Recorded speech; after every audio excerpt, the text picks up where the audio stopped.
पूरे ड्रामे की आने वाली एक साथ बहुत ही ज्यादा इंटरेस्टिंग होती हुई नजर आ रही है, क्योंकि इस ड्रामे में अब ताबीन और अयान इन दोनों की शादी तो दिखा दी जाएगी और शादी के बाद यही अयान होगा जो ताबीन पर शक करेगा, क्योंकि उसकी गलतफहमियां अब दिल में लिए ही ताबीन से शादी कर लेगा, वो भी अपनी वालदा और मामू की वजह से। लेकिन आखिरकार ये गलतफहमियां तो दूर हो ही जाएंगी, क्योंकि अब अयान का दोस्त वो सब हकीकत लाकर अयान के सामने फिर ही दम लेगा कि ताबीन की कोई गलती नहीं है, जो कुछ भी हो रहा है इसी अरीबा की वजह से, क्योंकि वो जानता है कि अरीबा कितनी मकार लड़की है। लेकिन अरीबा है जो हर जगह पर जाल बिछा रही है, लेकिन वो ये नहीं जानती कि आखिरकार वो उसी चाल का शिकार होकर किसी को मुंह दिखाने के काबिल नहीं रहेगी। और सबसे बढ़कर अरीबा का बाप जब सुनेगा कि अरीबा अपनी बहन की खुशियां छीनने में किसी भी हद तक जा सकती है और कि उसने क्या क्या किया अरीबा के साथ, ताबीन के साथ, तब वो बर्दाश्त नहीं कर पाएगा।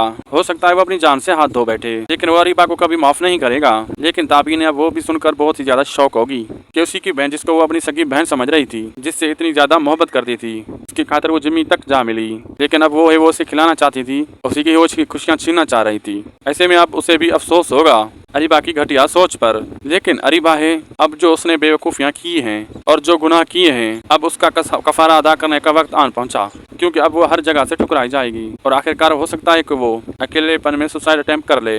आप लोगों को ड्रामा कैसा लग रहा है कमेंट सेक्शन में लाजमी बताएं। वीडियो अच्छी लगी तो लाइक शेयर सब्सक्राइब करना ना भूलें। मिलते हैं आपसे अगली वीडियो में।